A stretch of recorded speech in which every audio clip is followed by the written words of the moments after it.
Maravilha, vamos lá. Boa tarde, gente. A gente vai fazer a apresentação agora. A Fernanda está apresentando o slide, então qualquer dúvida pode mandar no chat que eu leio aqui também. Isso. Ou pode falar no microfone. Como vocês preferirem, gente. Então, vamos começar. A primeira questão pede para classificar os anestésicos locais de acordo com a sua química. Alguém quer responder essa? Tem alguma ideia?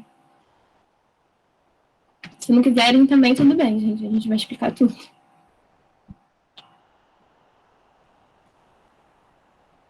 Eu botei só aquela questão de ser aminoéster e aminamida, de acordo com aquela porção intermediária. Isso. Então, vamos lá. Os anestésicos locais, eles são bases fracas, que são disponibilizados na forma de sais, porque o objetivo dessa disponibilização clínica na forma de sais é para aumentar a solubilidade e estabilidade desses anestésicos. Então, eles vão ser constituídos por um grupo lipofílico, uma cadeia intermediária, que é o que vai dar a classificação química deles, que vai diferenciar a classificação química deles, né? E um grupo hidrossolúvel, que é um grupo ionizável. Então, aqui a gente vai ver o grupo lipofílico, que um exemplo de grupo lipofílico é o anel aromático, então aqui no caso da procaína e aqui da lidocaína, e o grupo hidrossolúvel, que é o grupo ionizável, que é aqui do lado, que normalmente a gente vai ter a presença de uma amina terciária, por exemplo, mas a gente pode ter outros compostos também. E, como já falaram, né, o que vai diferenciar a classificação deles é essa cadeia intermediária, que pode ser formada ou por um éster, aí um exemplo é o caso da procaína, ou uma amida, que seria a lidocaína. Pode falar. Então, falando um pouco melhor de cada um desses grupos, né, das amidas e dos ésteres, as amidas elas são divididas em derivados de xiridina. Aí a gente vai ter a lidocaína, a bupivacaína e a ropivacaína, e os derivados de toluidina, que é a prilocaína e a articaína. Então, como a gente falou, a gente vai ter esse grupo lipofílico e um grupo hidrofílico, que é comum a todos os anestésicos locais, e no meio a gente vai ter, nesse caso, né, o grupamento amida. E nos ésteres a gente vai ter os derivados de PABA, então, por exemplo, a procaína e a cloroprocaína, e os derivados de ácido benzoico, que seriam a cocaína, a benzocaína e a ropivacaína. E uma coisa importante de se falar é que os ésteres, como eles têm uma tendência maior a sofrer hidrólise, o tempo de duração deles vai ser normalmente mais curto que os das amidas, que a gente vai falar um pouco melhor na etapa de metabolismo da próxima questão. Então, indo agora para a questão 2, ele pede para a gente descrever a farmacocinética dos anestésicos locais. Então, farmacocinética, como a gente já estudou no início do período, como vocês já viram, está relacionado com aqueles processos de absorção, distribuição, metabolização e excreção. Então, no caso dos anestésicos locais, como eles são administrados no órgão-alvo, a circulação sistêmica está muito mais envolvida com a questão de diminuir ou interromper o seu efeito, sendo que um composto para o outro vai variar muito com relação ao tempo, a velocidade que ele vai penetrar nos tecidos. Então, vai variar a taxa em que causam o bloqueio nervoso, né? Em como eles vão causar esse bloqueio, a velocidade do início de ação e o tempo para a recuperação da anestesia. Então, falando um pouco melhor da absorção, a gente vai ter diversos fatores que vão influenciar na absorção. Então, a gente vai ter a dose, que vai ter uma relação direta com a concentração plasmática, enquanto quanto maior a dose do medicamento administrado, maior a concentração dele no sangue. O local de injeção, então, normalmente, fármacos que são anestésicos que são injetados em órgãos mais vascularizados, eles vão ter uma absorção mais rápida e, com isso, eles vão alcançar concentrações séricas maiores. Além disso, a gente tem a ligação do fármaco com os tecidos, então, muito relacionado com a ligação dele com proteínas plasmáticas, que aumenta o tempo de duração desse medicamento, ou seja, ele vai estar ligado com a proteína plasmática, enquanto outros medicamentos vão estar ligados ao sítio de ação presente nos receptores de sódio, que o Adriano vai falar um pouco melhor depois. E quando esses receptores que estão localizados nesses sítios dos canais de sódio se dissociarem e se desligarem, esses que estão ligados às proteínas plasmáticas ocupam o lugar deles e vão continuar a duração do efeito desse anestésico. O outro fator que influencia o uso de vasoconstritores, que a gente vai falar um pouco melhor na questão 4, que diminui a concentração sérica do fármaco e, com isso, aumenta o período de duração também. E, por fim, existem as propriedades físico-químicas do próprio fármaco, porque, como vocês viram na farmacodinâmica, e o Adriano vai explicar melhor na questão seguinte, o sítio de ligação desse fármaco está localizado na porção interna desse receptor, ou seja, ele vai ter que atravessar a membrana plasmática para conseguir se ligar a esse sítio e exercer a sua ação. Então, por conta disso, quanto mais lipossolúvel, e essa lipossolubilidade vai depender da estrutura do neuromático, vai depender da cadeia de hidrocarbonetos que cada composto vai apresentar, maior vai ser a potência desse anestésico. Além disso, o peso molecular também vai influenciar, porque quanto menor a molécula, com mais facilidade ele vai conseguir penetrar essa membrana. E o pH também vai alterar, porque o grupo, como eu falei, tem sempre um grupo hidrossolúvel e um grupo lipossolúvel. O grupo hidrossolúvel vai ser ionizado. Então, dependendo do pH que essa base fraca, que esse anestésico está localizado, ele vai se ionizar ou não ionizar. E como a gente viu, compostos que são ionizados, eles têm uma dificuldade maior para serem absorvidos, porque eles não conseguem ultrapassar essa membrana e serem absorvidos. Então, como o anestésico é uma base fraca, ele vai ser melhor absorvido num pH alcalino, porque ele vai estar não ionizado. Foi, gente? Alguma dúvida?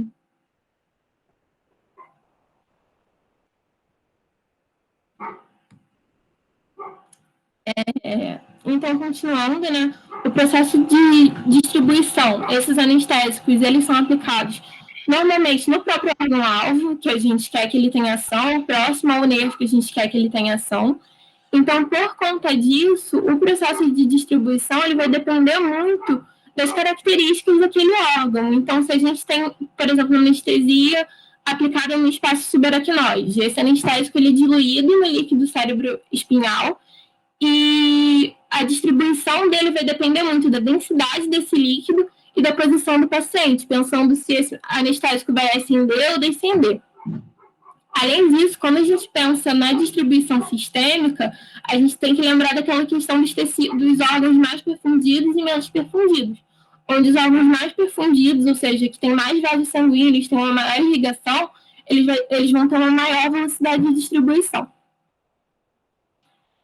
Falando agora do metabolismo da excreção. A excreção, tanto do tipo amida quanto dos tipos ésteres, é semelhante, porque ambos são excretados pela urina, mas o que muda é onde o processo de metabolismo vai ocorrer. Então, no caso das amidas, elas vão ser convertidas no fígado por diversos processos envolvendo hidroxilação e N-desalquilação. E a velocidade da metabolização ela vai variar muito entre cada composto. Então, por exemplo, a prilocaína, ela vai ter a velocidade de metabolização mais rápida entre eles, e a levobupivacaína vai ser o mais lento de ocorrer o processo de metabolização. Já os ésteres, eles vão ser convertidos no plasma, e uma coisa importante dos ésteres em relação às amidas, que eu falei anteriormente, eu não lembro agora se eu falei isso, eu esqueci, mas enfim, é que eles têm uma tendência maior a sofrer hidrólise. Então, por conta disso, eles têm uma duração menor. Então, a meia-vida dos ésteres normalmente vai ser mais curta em comparação à meia-vida das amidas. Então, um exemplo é a procaína, cloroprocaína, que são tipo ésteres que vão ter meia-vida de cerca de 1 minuto no sangue. Então, esses ésteres vão ser convertidos no próprio plasma, e eles vão ser hidrolisados por butirilcolinesterases, sendo convertidos em metabólitos inativos.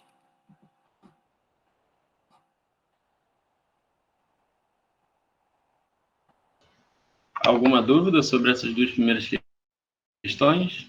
Por enquanto, no chat não tem nada. Não, podemos seguir, então? Ok. Agora, falando sobre a questão 3, a primeira questão é como atuam os anestésicos locais? Alguém quer falar? O que botou? Tá, vou dar sequência então. Como atuam os anestésicos locais, a influência do pH... Volta rapidinho, só por ler. Se há influência do pH e do diâmetro da fibra em sua atuação e da bainha de mielina, e por que a região inflamada é mais resistente à ação dos anestésicos locais. Pode passar.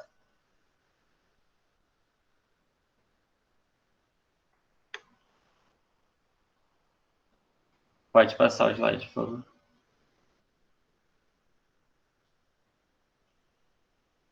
Ah, foi.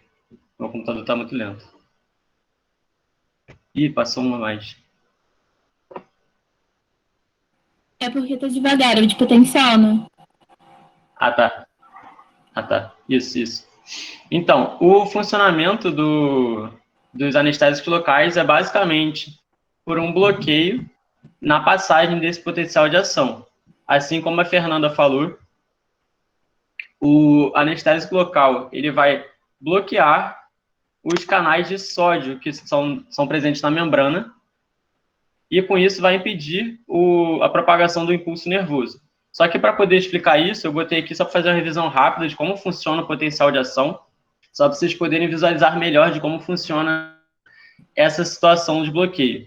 Nós temos o estado de repouso da fibra, que nós temos no meio extracelular, nós temos um meio positivo e no meio intracelular negativo, sendo que quando a gente pensa no meio positivo, a gente pensa em uma situação de maior concentração de sódio, e quando a gente pensa na concentração interna negativa, a gente vai estar relacionando a uma concentração de potássio. Com base no impulso nervoso, a gente vai ter o quê? A gente vai ter a abertura dos canais de sódio. Se vocês puderem ver aqui no slide, no lado esquerdo, a gente tem a característica de que a membrana celular do axônio, ela é impermeável naturalmente ao sódio, porém ela é permeável ao potássio. Então, normalmente, a gente vai ter essa diferença de potencial por conta dessa passagem para dentro desse influxo de potássio para o interior da célula. Então, quando a gente abre o canal de sódio, por conta desse impulso, a gente vai ter uma reversão desse quadro, a gente vai ter uma despolarização desse potencial. Por quê?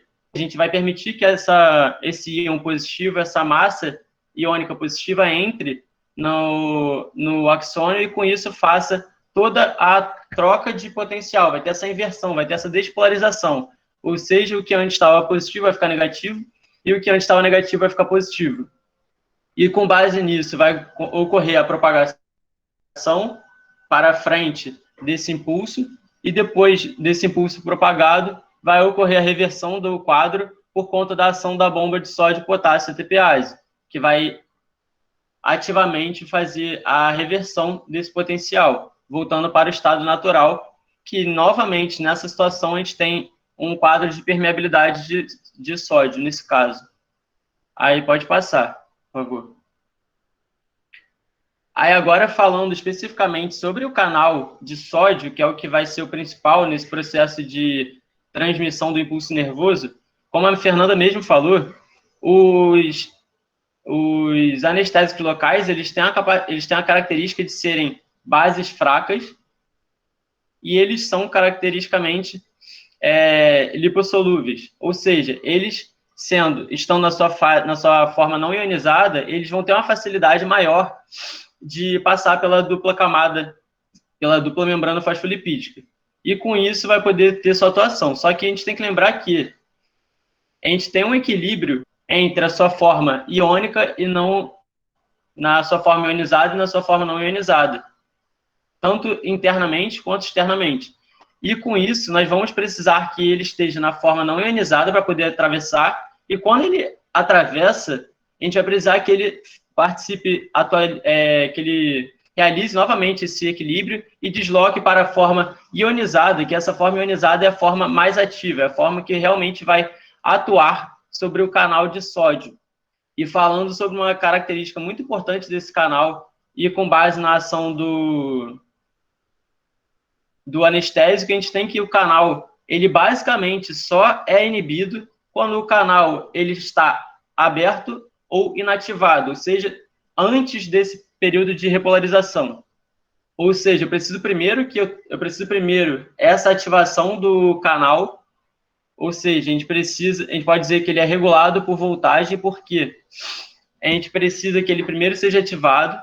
Quando ele está ativado, ele vai abrir, a gente vai permitir esse contato do anestésico local no sítio, que vocês podem ver que aquele sítio ali, na parte de baixo do canal, na parte intracelular, ali onde a Fernanda está botando a seta, nessa região ali, o anestésico local vai atuar, e aí sim ele vai promover o bloqueio. Só que para isso é muito importante lembrar que ele precisa estar ou aberto ou inativado. E até por conta disso, a gente tem que sempre pensar e relembrar a importância desse equilíbrio ácido-base, tanto na parte externa, na parte extracelular, quanto na intracelular. Porque, como vai ser dito mais à frente, se eu tenho um local de administração que o pH é ácido, eu vou estar deslocando o equilíbrio, e isso vai fazer com que eu tenha uma dificuldade da absorção desse anestésico. Pode passar, por favor. Agora falando especificamente do canal de cálcio, do canal de sódio, perdão. Só esperar atualizar aqui para mim que a internet está bem ruim.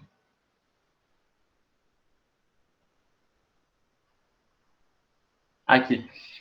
Os canais de sódio, eles são constituídos principalmente por uma subunidade alfa, que ela, por si só, ela já tem capacidade de realizar a sua ação, e a subunidade alfa ela é composta por 4 domínios. Esses 4 domínios que são responsáveis por fazer aquela forma circular dela, e também são compostos por 2 subunidades beta-acessórias. Essas subunidades beta-acessórias, elas estão mais relacionadas com a alteração da cinética e a sua relação de dependência da voltagem. Então, essa que vai ser a principal característica dessa subunidade beta.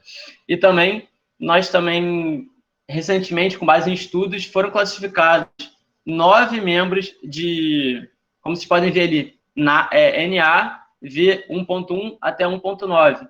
São 9 membros da família de canais de sódio. O NA é sódio, V, dependente de voltagem, e 1.1 até 1.9 vai ser a classificação de cada um desses canais. Recentemente, com base nesses estudos, eles viram que tem como fazer uma administração de medicamentos voltados para determinados canais, principalmente os 1.7, 1.8 e 1.9, e com isso dá para fazer um direcionamento na terapêutica desses canais, reduzindo assim também efeitos adversos. E agora falando sobre aquela parte, se o diâmetro, se o pH, se a bainha de mielina vai alterar na ação e na atuação desses anestésicos locais, nós temos que as fibras, quanto mais estimulada for uma fibra, quanto maior a estimulação, maior frequência, maior geração desses impulsos estiver ocorrendo sobre a fibra, nós vamos ter sempre uma maior ativação, uma maior abertura, uma maior presença de canais de sódio ativados e, por conta disso, também abertos e inativados. E, com isso, a gente vai aumentar a intensidade da ação do anestésico local e, com isso, aumentar também a velocidade desse bloqueio. Aumentando essas 2 características, tanto a velocidade e a intensidade do bloqueio, a gente vai tornar o quê? A gente vai obter que essas fibras que são muito frequentemente acionadas, são muito frequentemente estimuladas, vão ter um bloqueio mais fácil de ser realizado, um bloqueio mais rápido, e que o medicamento neles vão ser mais potentes. E por conta disso, a gente vai ter um melhor efeito desse anestésico local. Pode passar, por favor.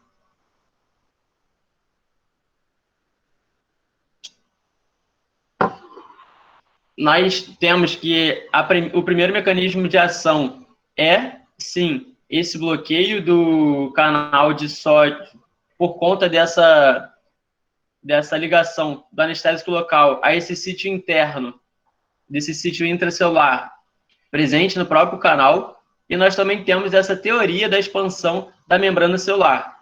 Como é que se dá essa teoria? Essa teoria se dá da seguinte forma: o anestésico, algumas peculiaridades de algumas substâncias específicas, como a benzocaína, elas têm moléculas muito pequenas e não polarizadas, e elas têm dificuldade de interagir com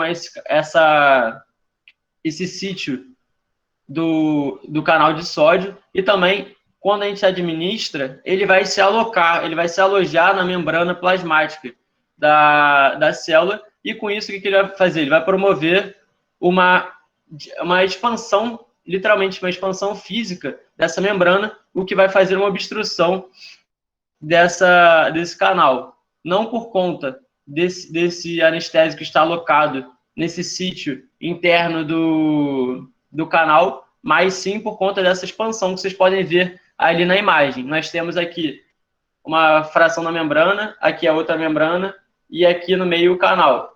Agora nós temos aqui a membrana, aqui a outra parte da membrana, e nós podemos ver que esse lado aqui está maior. Ele foi expandido por conta da administração desse remédio, desse anestésico. Pode passar, por favor.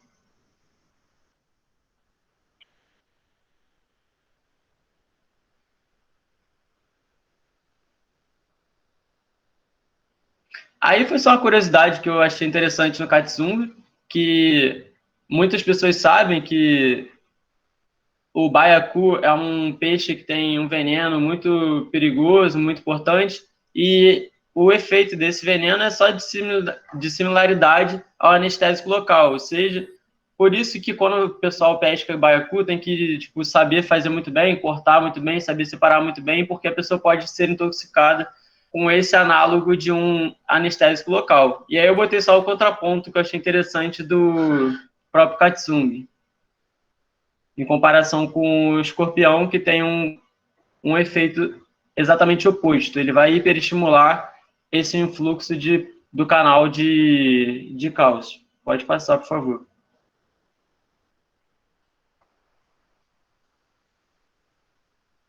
Aí agora falando sobre os fatores que influenciam a ação do fármaco, a ação do anestésico local, como a própria Fernanda falou muito bem, o pH do meio, o pH é um fator que influencia diretamente essa absorção, influencia a ação do fármaco. Por quê?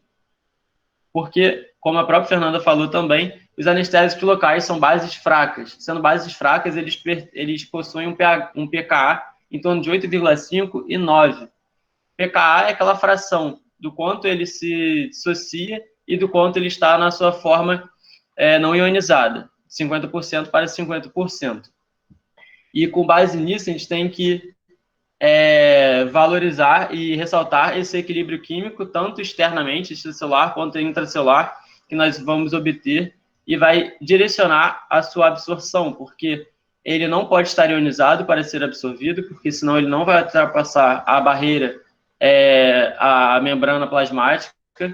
Então, ele tem que estar na sua forma não ionizada, na sua forma lipofílica, e quando ele está internamente, ele novamente tem que ser convertido na sua forma ionizada para que ele possa atuar sobre o sítio do canal de sódio. E por conta disso, o pH pode gerar essas alterações na absorção. Posteriormente, eu também vou falar sobre o caráter que nós temos no tecido inflamado, que vai ter relação direta com o pH do tecido. O diâmetro da fibra também está diretamente relacionado com a sua ação, porque fibras mais estreitas, fibras com diâmetro menor, vão ter sua ação mais rápida, vão ter sua ação mais fácil. Então, como vocês podem ver aqui por esse diagramazinho que eu botei das setas aí do lado, nós vamos ter essa relação de quanto menor o diâmetro, maior a rapidez da ação do fármaco. E falando agora sobre a bainha de mielina, nós vamos ter o seguinte. Pode passar, por favor.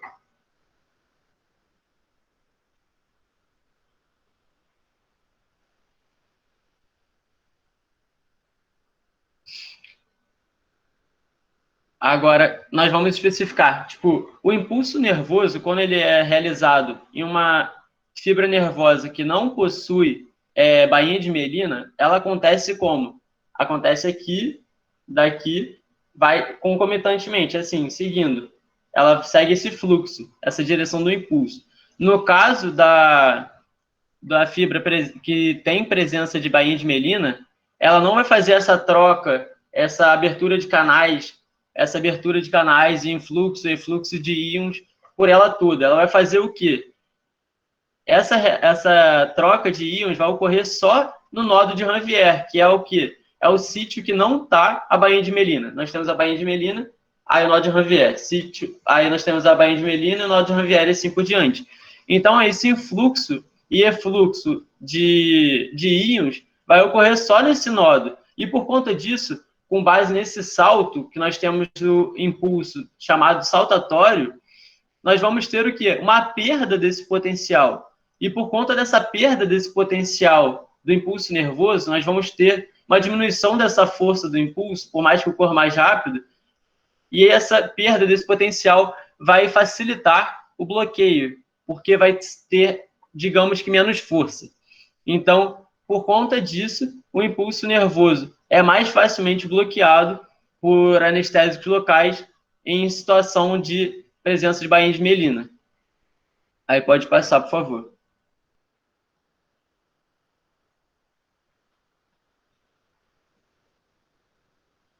Agora, falando da região inflamada, como eu falei antes, e a Fernanda também falou antes, também enfatizando isso, o pH está diretamente relacionado a essa questão de auxiliar ou de dificultar a absorção. Ou seja, se eu tenho uma substância que ela é básica e ela é administrada em um meio que está básico, eu vou favorecer o quê? A manutenção dele naquela forma, ele não vai se ionizar. Só que se eu administro uma região que está inflamada, como está citado aí, eu vou ter o quê? Uma dificuldade dessa absorção, porque eu vou ter um deslocamento do equilíbrio para a forma ionizada. E por conta dessa forma ionizada, eu vou ter uma dificuldade de fazer com que esse anestésico local ele ultrapasse a barreira, a membrana plasmática, e com isso atue internamente no neurônio. E por conta disso, só fechando a ideia, na região inflamada nós temos uma dificuldade dessa indução do bloqueio nervoso por conta do anestésico local. Pode passar, por favor. Obrigado.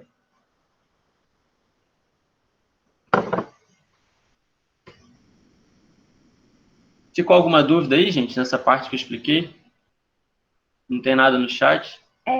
Só uma coisa, eu tinha botado essa questão da inflamação, eu botei exatamente isso, porque o pH fica mais baixo, né? Mas, no caso, seria por conta das espécies reativas, né? Dessas que... Não sei, eu queria saber, tipo, o que causa esse pH mais baixo, sabe? Ah, entendi. É porque quando você tem uma situação de inflamação, você vai ter, por exemplo, a liberação de moléculas pró-inflamatórias, que isso sim, por si só já gera essa baixa do pH, entendeu? Sim, então essas próprias Com moléculas... a resposta imune do corpo. Né? Já... Isso. Ah, tá. Beleza. Essas moléculas da resposta imune direta, da resposta imune inata, primeiramente, já vai ser de caráter mais ácido, já vai deixar um caráter mais ácido nesse local de inflamação. Sim. Beleza, obrigada. Foi? Nada. E aqui eu botei só uma outra característica que nós temos também, que nós observamos nos livros, que nós temos outras ações, obviamente, não é a principal, está longe de ser a principal, né? Porque a principal é fazer esse bloqueio do impulso nervoso, mas também nós temos que os anestésicos locais atuam com algum potencial sobre outros canais. O exemplo de potencial dos canais de potássio, de cálcio, atuam sobre algumas enzimas, como a adenililciclase e outros receptores. E com isso eles geram alguns efeitos. Por conta disso, nós temos efeitos antitrombóticos e nós também vamos ter um quadro anti-inflamatório, em alguns casos, dependendo de qual for o anestésico utilizado, por conta de uma modulação da inflamação. Mas isso é uma característica que não é principal desses fármacos, porque é mais uma característica secundária e não são todos dessas classes que têm esse efeito.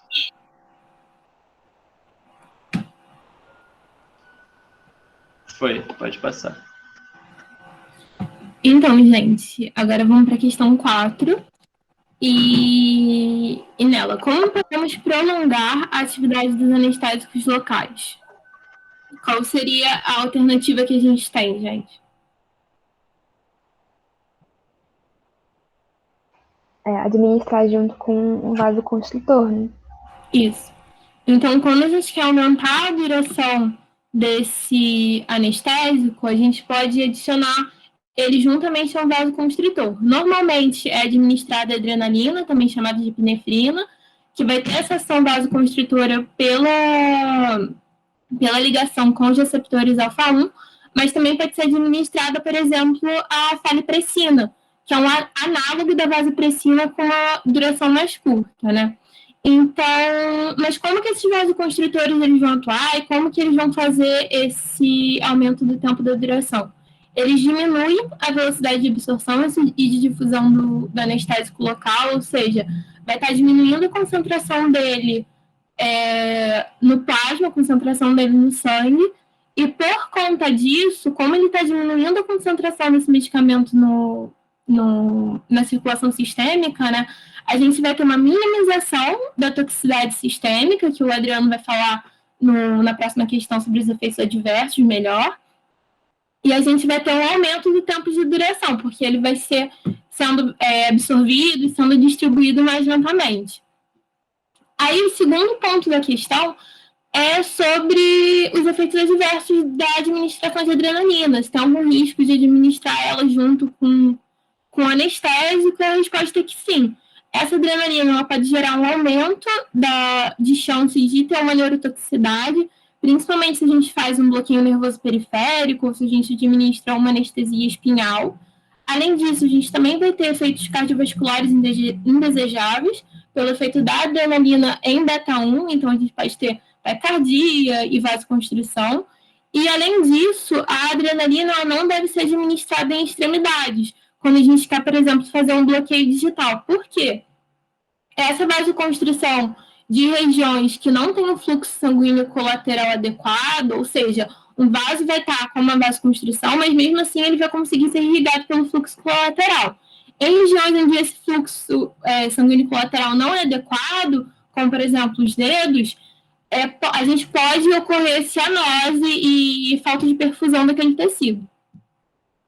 E uma outra característica, né, que vocês podem ficar curiosos é, por exemplo, a adrenalina tem risco de associação, mas a falipressina vai ter, por exemplo? E a resposta é que sim, a falipressina ela pode gerar uma constrição das artérias coronárias e, por conta disso, chegar até o desenvolvimento de uma insuficiência aguda do miocárdio, por exemplo, em situações mais extremas. E é isso.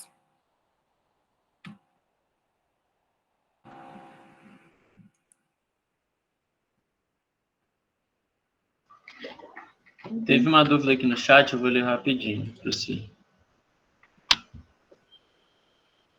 O uso da adrenalina em cirurgias odontológicas não é indicado pelo mesmo motivo de não usar ela em extremidades? Eu acredito que sim, porque pela menor irrigação dessa região, não é isso, Pedro? Não.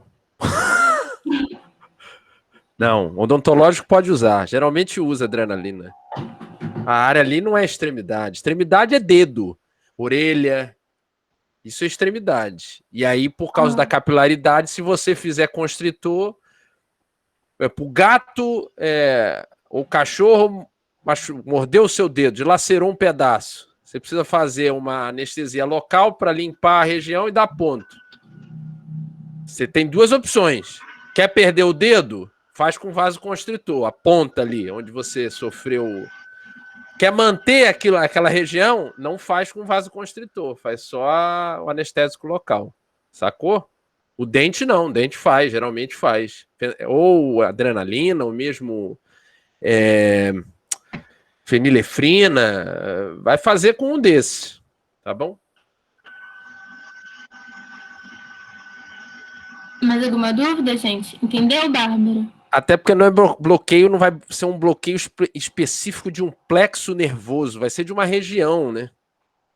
Então você pode, geralmente pode não ser um dente só, então você acaba fazendo um bloqueio maior e com o constritor você reduz aquela circulação na região e consequentemente a absorção do anestésico, né? Porque lembrando que a absorção é do local de administração para o sangue, então se tu diminui a velocidade disso, o anestésico mais tempo ali, e o constritor geralmente mantém a solução dentro do frasco mais ácido. Então o anestésico ele já está ali ionizado. Quando você administra, ele perde a solução, vai perder o H+, o anestésico volta a ser não ionizado, consequentemente ele tem maior facilidade em produzir a ação dele, como vocês já explicaram.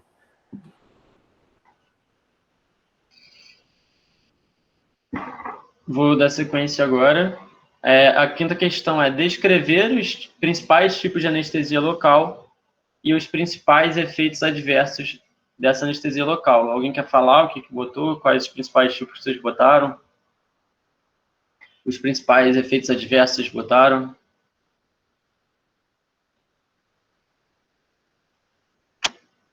Tá, pode seguir então.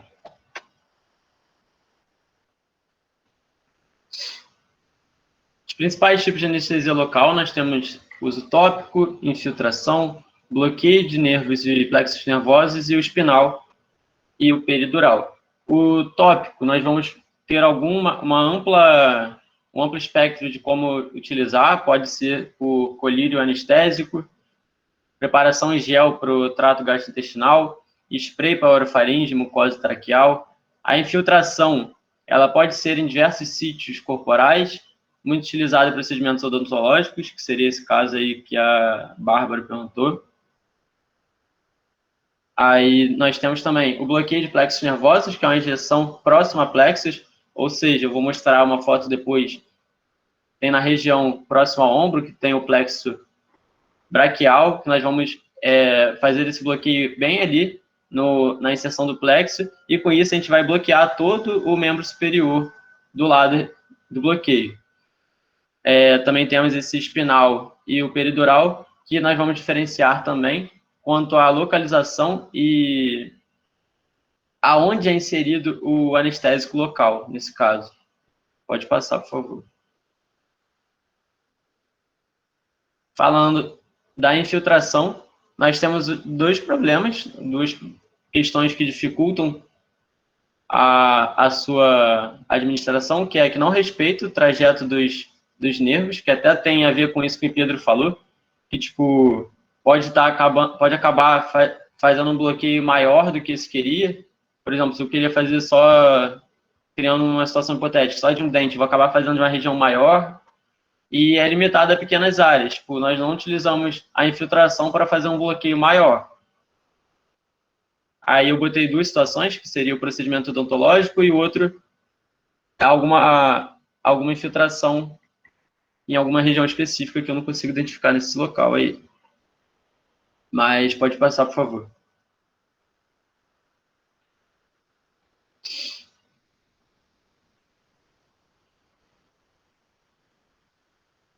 Agora, falando do bloqueio de nervos e plexos nervosos, vocês podem ver na imagem da direita que, como se forma o plexo, nós temos as raízes nervosas, as raízes dos nervos que partem de C5 até T1, e eles vão se ramificando, e eles se unem e formam o plexo, e depois vão inervando o membro, no caso aí o membro superior esquerdo. E com base nisso, a gente faz um bloqueio nessa região próxima ao ombro, e com esse bloqueio, nessa região, a gente consegue bloquear toda a inervação daquele membro referente. Então, é bem prática, porque, como vocês podem ver na imagem da esquerda, você vai fazer um bloqueio local nessa região e vai fazer com que esse efeito do anestésico seja referente a todo aquele, no caso aí, todo aquele braço, todo aquele membro superior. Então, a gente não precisa administrar o anestésico local em todo o membro. A gente pode administrar só nessa raiz, nesse plexo, no caso, plexo braquial, para que faça com que o membro seja bloqueado e toda essa inervação seja bloqueada, realizando essa anestesia do membro. Então, é muito importante, bem interessante também, para evitar a quantidade de administração que teria que ser feita se fosse administrada de outra forma. Então, é muito bom por praticidade e pode passar. E agora vamos falar sobre a RAC e a peridural. Nós temos essa imagem da direita. Essa imagem da direita consegue explicar muito bem a diferença entre as duas. A raquidiana a gente vai inserir diretamente no líquor e a peridural vai ser numa região ao redor desse canal espinhal. Então, a proximidade é muito grande de uma e da outra. Tipo, vocês podem ver que só tem essa membrana da camada do canal espinhal. Então, é muito próximo e também, ao mesmo tempo, é muito importante saber distinguir esse local de administração, porque muitas pessoas podem acabar confundindo com base nisso. E agora eu vou falar sobre os efeitos adversos, em geral, dos anestésicos locais. Pode seguir.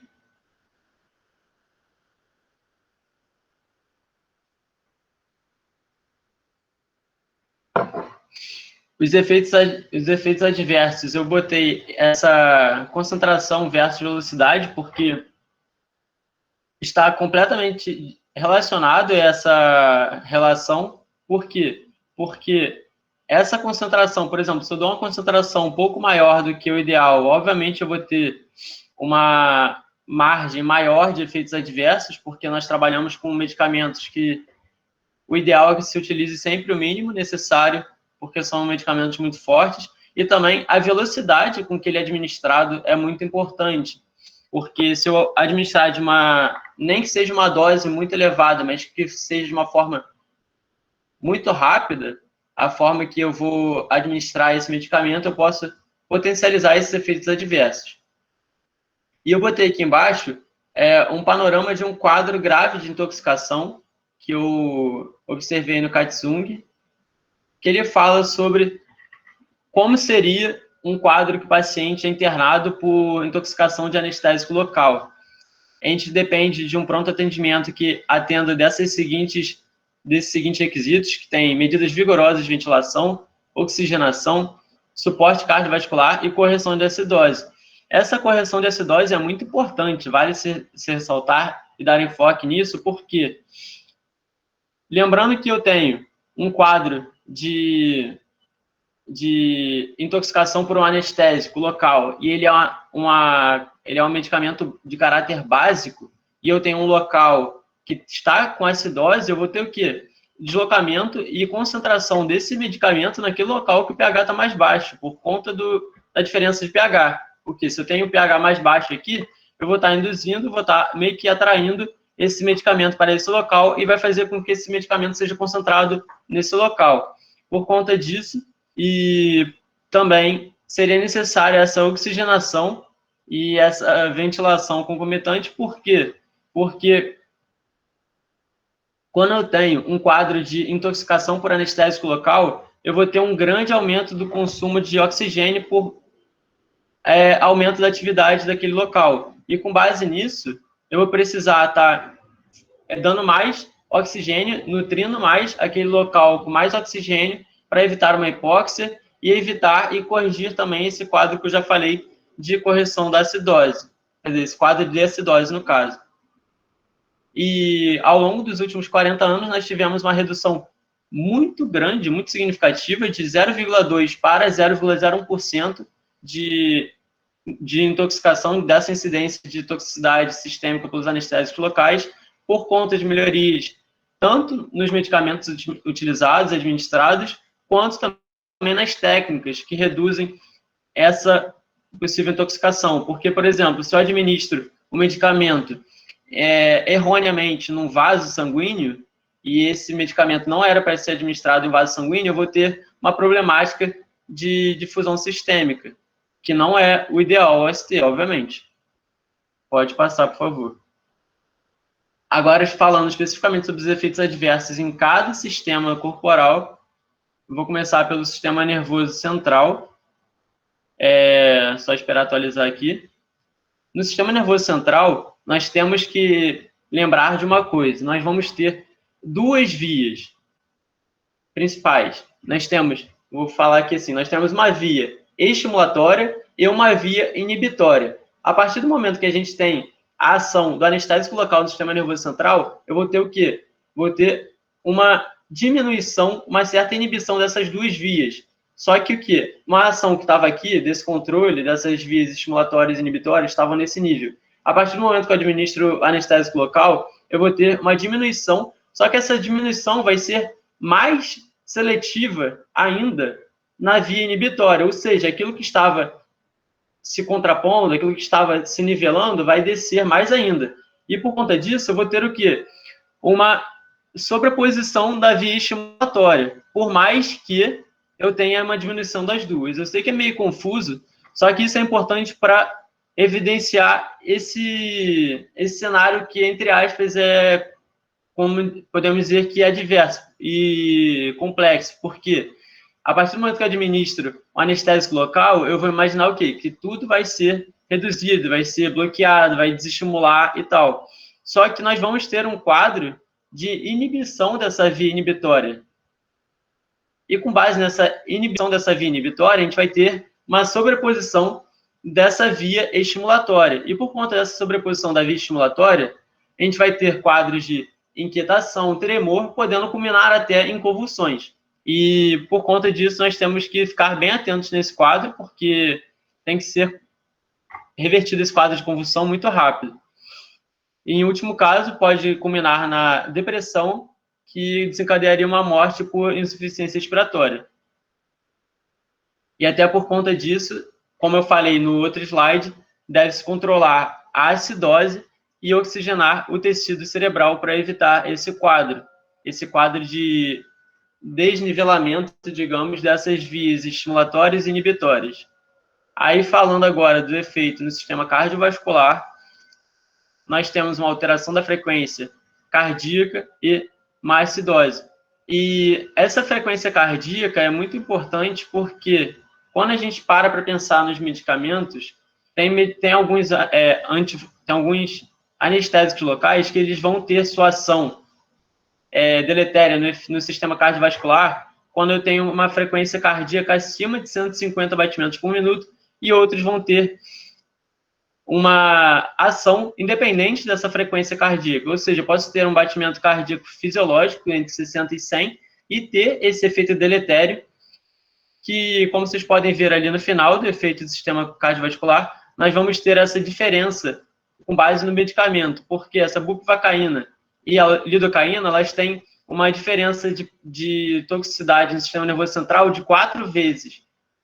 A bupivacaína, ela é 4 vezes mais tóxica que a lidocaína. Só que quando a gente para ver o sistema cardiovascular, a gente vai ter que essa diferença de toxicidade aumenta de 4 para 70 vezes, principalmente por conta dessa diferença de frequência cardíaca, que, como eu falei, no caso da bupivacaína, vai ter esse efeito deletério em qualquer frequência cardíaca, enquanto no caso da lidocaína vai atuar só em 150 batimentos acima. Vai ter um efeito também de hino, crono e dromo, os tropismos negativos, né? O inotropismo vai ser o quê? Uma diminuição da contratilidade, da força de contração. Crono vai ser uma queda dessa frequência cardíaca. E dromo negativo vai ser uma diminuição desse impulso nervoso, dessa transmissão nervosa entre os nodos cardíacos. Também pode culminar num quadro de fibrilação ventricular e gerar uma taquicardia reflexa, mas isso daí seria um cenário bem pior. E também, como vocês podem ver, os efeitos do músculo liso, ele deprime contrações intestinais e relaxam o músculo liso vascular e dos brônquios, e por conta disso também vai gerar uma dilatação arteriolar.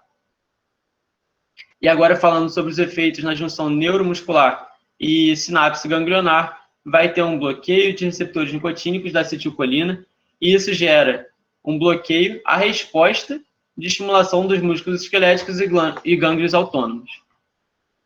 Pode passar, por favor.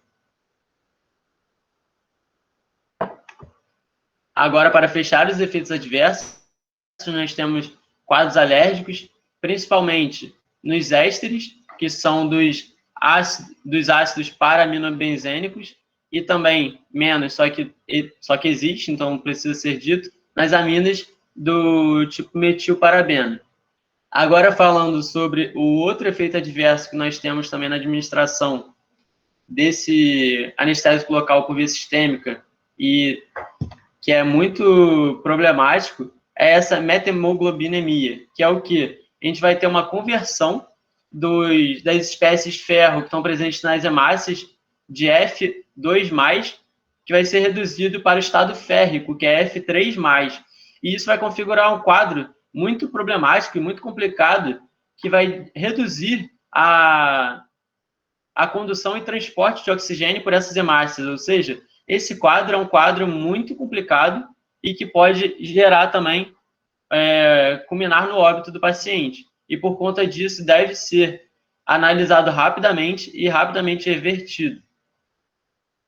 E também temos um quadro de citotoxicidade por conta de concentrações excessivamente altas, uma proximidade intensa ao nervo, e também está mais comum essa citotoxicidade relacionada à lidocaína. Por conta disso, a gente não utiliza mais na administração raquidiana. Pode passar.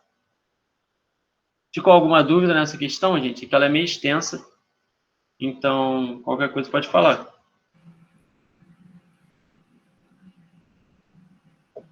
Não, entendi direitinho, pelo menos. Ah, que bom, então. Aí agora a Fernanda botou essa questão extra aqui para ver se vocês entenderam tudo certinho, e aí eu vou deixar ela falar. Eu estava dando uma lida nos livros, né, para dar uma revisada no conteúdo, e encontrei essa questão especificamente sobre os anestésicos locais, que pega um pouco de todos os pontos que a gente abordou nas demais questões da monitoria. Então, qual das seguintes afirmativas é correta com relação aos anestésicos locais? A. Afetam somente as fibras nervosas pequenas e amielínicas. B. Tem um efeito lipofílico ou hidrofílico. C. Tem uma ligação amida ou éster. D. Não são afetadas pelo pH do tecido nem pelo pK do fármaco. E E. Na sua forma ionizável, interagem com o receptor proteico dos canais de cálcio. Qual que vocês acham que é a resposta? Acho que vocês acham que está errada, por que estão erradas? Agora é o momento de interação, pessoal. Vamos lá. É só uma correta, gente. É só uma correta.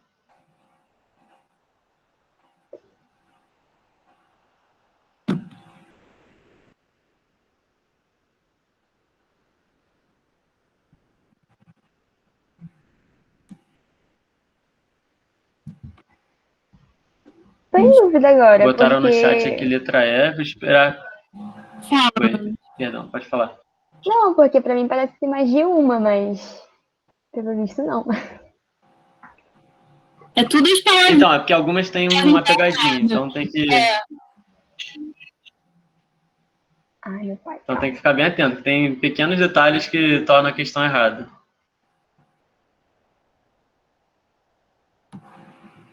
Ó, botaram no chat letra E, vou ver se mais alguém responde e a gente... Bota aí. Botaram a letra C agora. Pedro vai dar um Letra tempo. C. C.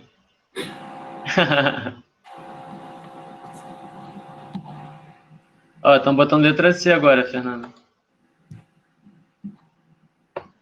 Acho que ali... Deixa eu ver a última aqui. C. Tá todo mundo botando C agora. Então, gente, a resposta realmente é C. Aí vamos falar um pouco sobre cada uma das questões, né? Por que tá errada? Você quer falar da Adrian? Pode ser. Vocês têm que lembrar que, tipo, elas não afetam somente as pequenas e amielínicas, elas afetam todas, só que o que vai diferenciar é a sua forma, tipo, a intensidade, a rapidez e a potência que esses medicamentos vão ter sobre essas fibras. Então, eles vão atuar, se fosse assim, afetam mais rapidamente fibras nervosas e mielínicas, estaria certo. Só que aqui está somente amielínicas e pequenas. Então tá errado isso, porque independe se tem ou não bainha de melina, independe se é grande ou pequena. Isso quer dizer que vai atuar sobre todas, não somente sobre essas. O que vai mudar é a sua intensidade e rapidez da resposta. Isso, principalmente Então, e mais rapidamente nas fibras nervosas pequenas, mas não exclusivamente nessas, né? Com relação a B, exatamente. lipofílico ou hidrofílico. O que faz ter errado é esse ou. Porque, como a gente viu, tem esse grupo lipofílico, mas também vai ter o grupo hidrofílico, né? A C está correta, então vou pular. E porque, como a gente lembrou, tem a amida ou o éster, e isso vai diferenciar elas em relação à classificação química. Com relação a D, não são afetados pela pH do tecido, nem pelo pKa do fármaco. Como a gente falou, o Adriano falou bastante, eu falei bastante, são afetadas sim. Quer explicar, Adriano? Não, pode ficar à vontade. É mais que a gente falou, daquela questão do pK fazer ionizar, não fazer ionizar, que a gente repetiu bastante. Mas se alguém ficou com alguma dúvida ainda, pode perguntar. E a letra... a gente pode responder, repetir, voltar lá. Isso. E na letra E, na sua forma ionizada, interagem com o receptor proteico dos canais de cálcio. Então, na forma ionizada, pode confundir, porque para ele ser absorvido, ele tem que estar na forma não ionizada, mas entra naquilo que o Adriano falou, que o efeito dele no sítio do receptor acontece principalmente quando ele está na forma ionizada. Então, o que acontece? Ele está na forma não ionizada do lado externo, ele entra na membrana, entra no interior do nervo, né, da célula, e no interior ele vai ionizar e conseguir se ligar ao sítio e fazer o bloqueio, né, bloquear a despolarização. E outra questão importante também é que está escrito canais de cálcio. E quando a gente trata do impulso nervoso, a gente tem que lembrar que o canal que está envolvido na ação desse anestésico local não é canal de cálcio, é canal de sódio.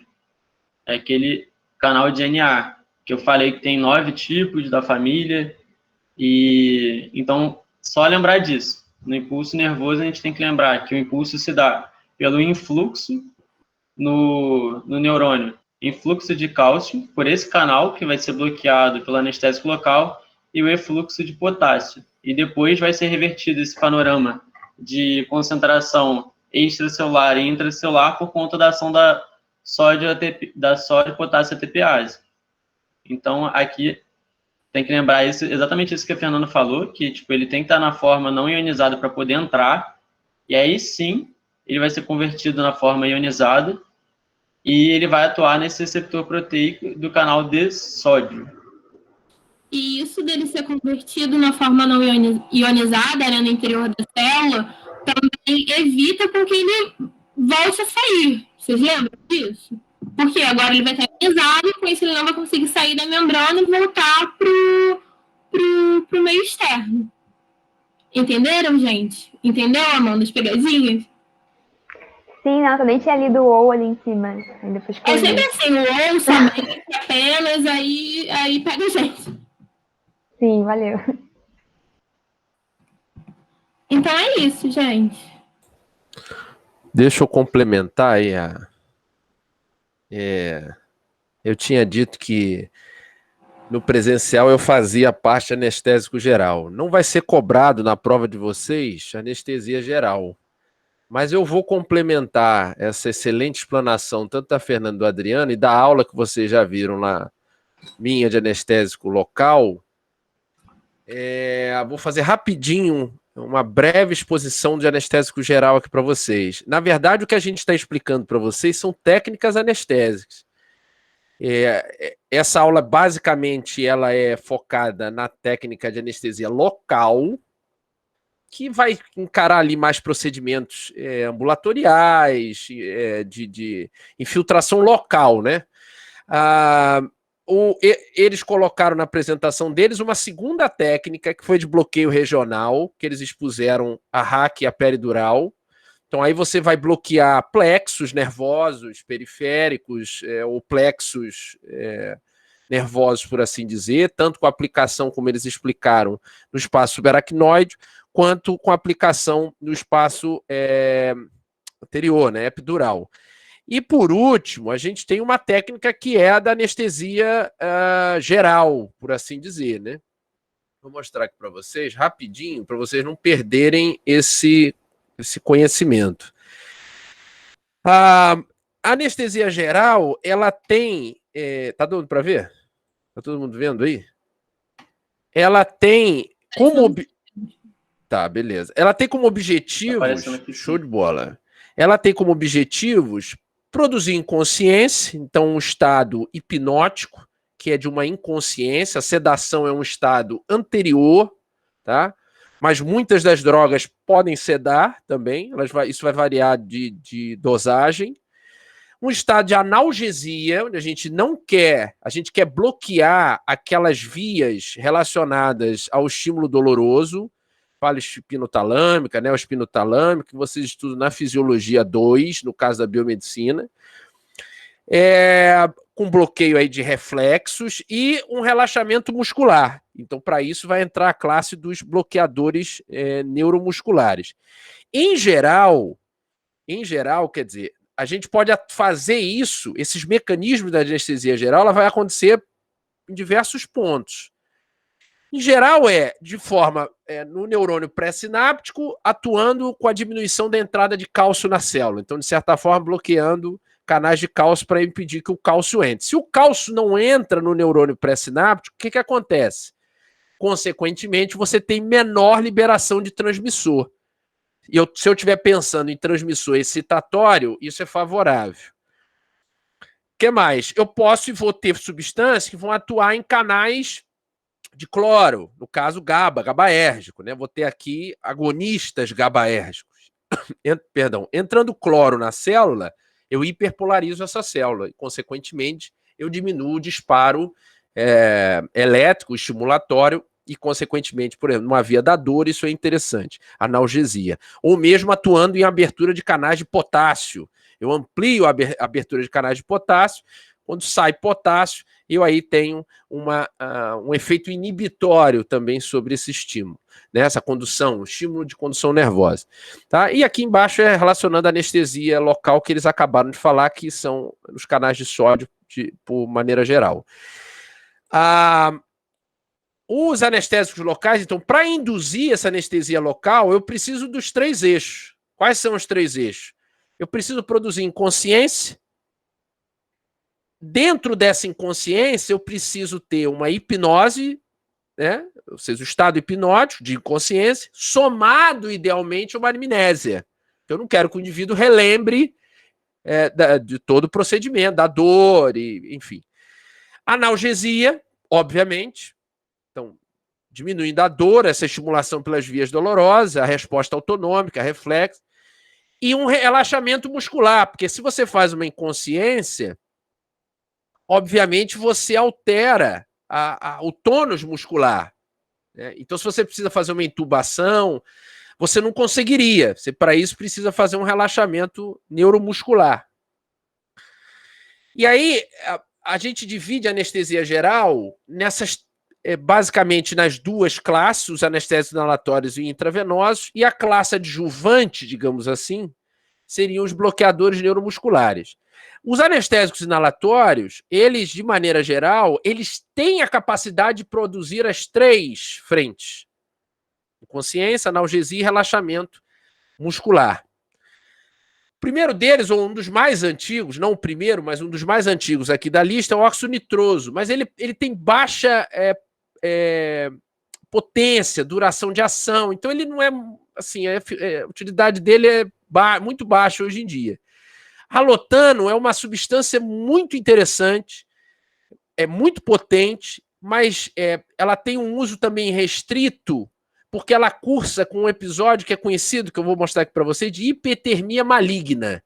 O que é hipertermia? Geralmente associado ao bloqueio neuromuscular com a succinilcolina, tá? Que é um bloqueio despolarizante. O que é hipertermia maligna? É uma síndrome com aumento de temperatura corporal, taquicardia, hipertensão, tá? Então, que geralmente ela acontece, quando acontece, porque você tem um excesso de liberação de cálcio. Então, como é que você trata isso? Dantroleno. Dantroleno é uma substância que vai atuar em canais de rianodina no músculo, então vai impedir a saída daquelas reservas de cálcio do interior do músculo. Eu coloquei até aqui embaixo, que é o dantrolen. Os que são mais importantes, ou mais, enfim, não mais utilizados hoje em dia, os dois mais, isoflurano, que tem um cheiro de remédio barata, e o sevoflurano, que é cheirosinho. Geralmente as crianças gostam mais desse sevoflurano, né? O isoflurano é mais fedorento. Mas são ótimos, são anestésicos inalatórios muito utilizados. O alotano é mais usado, ainda é usado, muito mais usado em situações específicas, tá? Dos intravenosos, aí os intravenosos não conseguem conjugar esses três efeitos ao mesmo tempo. Então aqui você precisa congregar mais de um fármaco. Tiopental é um barbitúrico. Barbitúrico é um hipnótico sedativo, veio antes dos benzodiazepínicos. Ele consegue provocar hipnose, sedação, hipnose, e mesmo induzir anestesia. O midazolam é um benzodiazepínico, tá? Que é o dormonide, muito utilizado em procedimentos ambulatoriais, como, por exemplo, endoscopia digestiva alta, ou procedimentos cirúrgicos, ou mesmo para pré-indução anestésica. Ele é um ótimo em produzir também amnésia. Tá? Opioides, aqui é a principal classe de analgésicos que é utilizado, fentanil, e morfina, tramal, então vão ser utilizados muito como na indução da anestesia geral, por via intravenosa. Propofol ele tem uns efeitos adversos cardiovasculares, mas ele é excelente para pacientes asmáticos, por exemplo, porque ele não tem um efeito de depressão respiratória, ou um efeito menor, menos acentuado. É a droga que o Michael Jackson foi administrado em altas doses. Ele tinha dependência, né, dessas substâncias, e o Propofol foi aquela substância que provocou... não foi usado isoladamente, ele tinha outras substâncias sendo utilizadas. E ketamina. A ketamina ela tem duas propriedades. Ela consegue induzir hipnose e analgesia. Então a ketamina é uma ótima substância, mas nenhuma delas consegue induzir o bloqueio neuromuscular. Então, para isso, a gente tem a terceira classe, que normalmente é utilizada. O único clinicamente utilizado da classe de despolarizantes é a succinilcolina, tá? Bancurone, vecurone, rocurone, atracure vão ser derivados curare, né, de maneira geral, que são os bloqueadores não despolarizantes, ou seja, são os antagonistas ali de função da acetilcolina, tá? E a reversão disso geralmente é piridoxigmina, e a piridoxigmina, quem levantou a mão? Vamos lá. Oi, professor. Fala, Matheus. O senhor falou da ketamina, que ela está como uso intravenoso, mas é possível ver comumente em festas, rave, que a galera usa por via inalatória. Qual é a diferença desses dois usos? Quais as consequências? Cara, se você pensar na velocidade de absorção e efeito, assim, as vias, tanto a inalatória, né, trato respiratório, quanto a intravenosa, é rápido a absorção. E o efeito é central. Então, qual é a vantagem da inalatória? Você não precisa fazer a perfusão do tegumento, ou seja, você não precisa pegar uma seringa e utilizar perfurando o seu braço, enfim, administrando isso. Inalatória é mais cômodo, não estou dando ideia não, tá? Mas é mais cômodo nesse sentido. Mas o efeito é rápido, não tem diferenciação de efeito.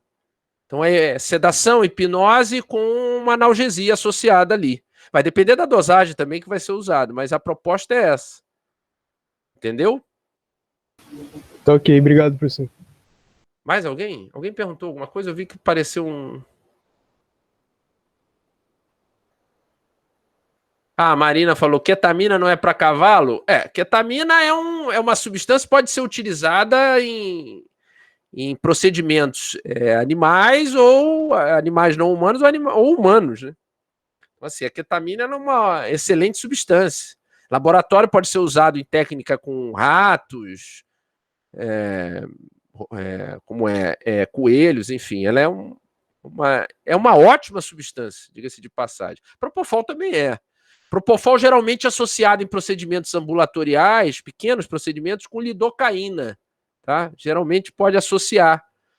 Ou mesmo um midazolam, para uma amnésia, procurar um pouco de amnésia ali na... Eu sou fã do midazolam, não posso falar muito porque fantástico. Ele me proporciona efeitos fantásticos. Sim. O que acontece? Aí você entra nas situações das técnicas anestésicas, por assim dizer, né? Na COVID, especificamente na COVID, a intubação orotraqueal faz-se necessário o uso do bloqueador neuromuscular. Eu não me lembro nem se foi na turma do Adriano e da Fernanda que eu coloquei. Foi na turma de vocês que eu coloquei caso clínico que envolvia... Não, foi na turma atual, eu acho. Foi na turma atual, eu acho. Um caso clínico na nossa sala, que foi no início, bem no início do período. Então não. Na prova, não, na prova. Na prova, o segundo foi caso clínico, mas era pra gente montar ou sobre Covid, ou sobre... então foi. Foi na de vocês. Acho que foi na de vocês. Que muita gente fez a intubação orotraqueal sem o bloqueio neuromuscular. E aí o que acontece? Eu esqueci Foi, não foi? de fazer isso. Qual é o problema? É o reflexo. No caso da COVID, o reflexo da tosse. E aí não é, quer dizer, por questões óbvias, você não quer dispersar o agente infeccioso por todo o ambiente ali, ambiente hospitalar, né? Então você usa o bloqueador neuromuscular. O problema do bloqueio neuromuscular é muito receio que as pessoas têm de utilizar, principalmente a succinilcolina, né? Que aí ela já não é hidrolisada, é muito pouco hidrolisada por acetilcolinesterase, é mais pela pseudocolinesterase, e aí tem se associada a alotano, ter o curso com a epidermia maligna, enfim.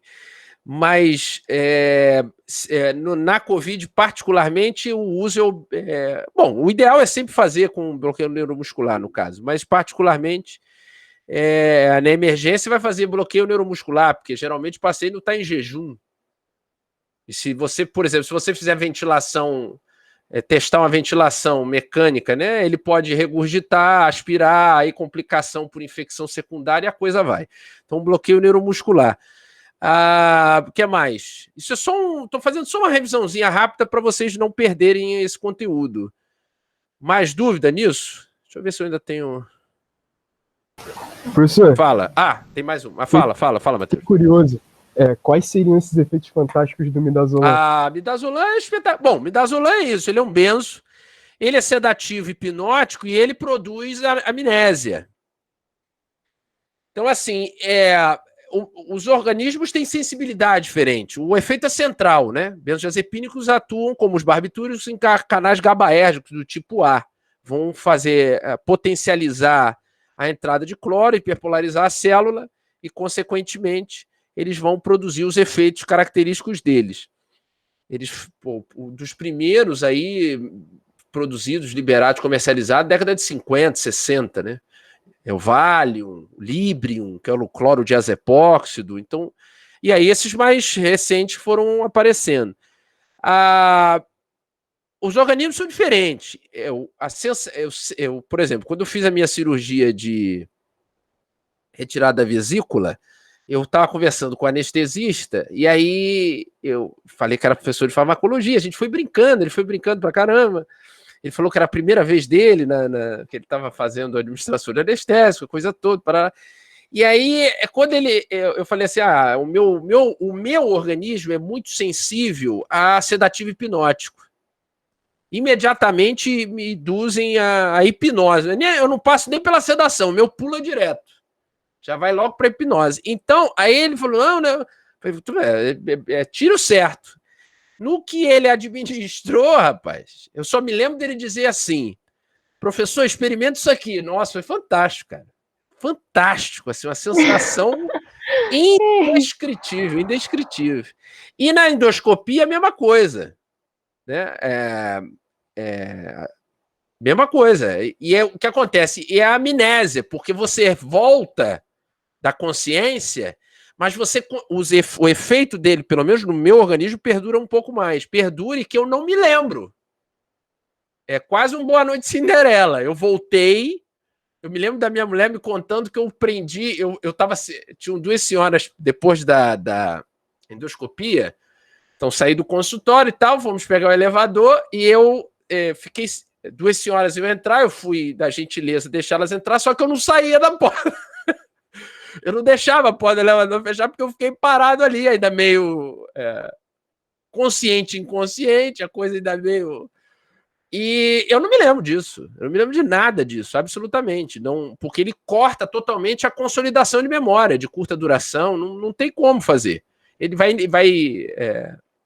hiperpolarizar, quer dizer, o GABA corta o efeito do glutamato, impossível, você não vai ter como fazer nenhum tipo de... É um efeito muito parecido, a amnésia muito parecida com o etanol. Mesma coisa, etanol vai atuar em canal GABAérgico. Então aquela história do eu não me lembro quem é esse do meu lado ou essa do meu lado, é isso aí. É amnésia, você não faz, você não consolida a memória de curta, muito menos de longa duração. Impossível.